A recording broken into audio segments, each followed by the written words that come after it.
Est-ce que vous pouvez me dire un grand avantage de l'industrie 4.0? Oui, certainement, dans la chaîne de production, la maintenance va dépendre de la façon dont on utilise nos équipements.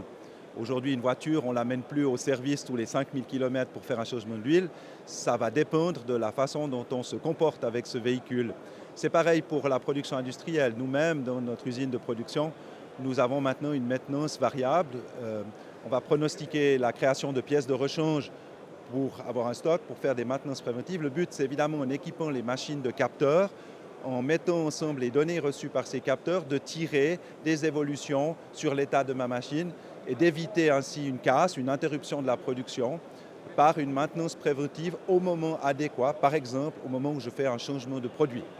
C'est donc un énorme avantage parce qu'on va beaucoup plus pouvoir profiter des investissements qui ont été réalisés. Ces machines sont souvent de plus en plus chères, de plus en plus complexes, et il faut vraiment faire un entretien préventif bien avant d'arriver à l'interruption.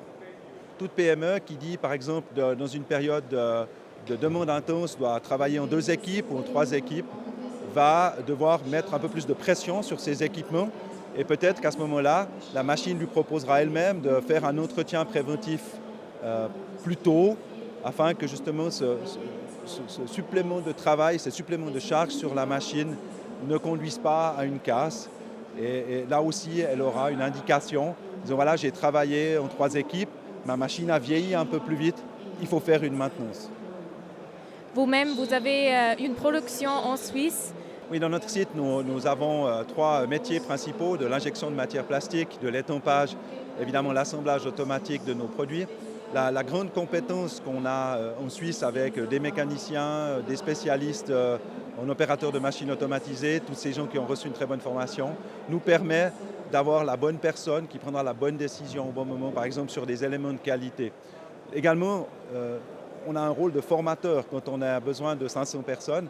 On a plus de 30 apprentis sur le site de Don Didier, dans les métiers techniques, mais aussi dans les métiers administratifs.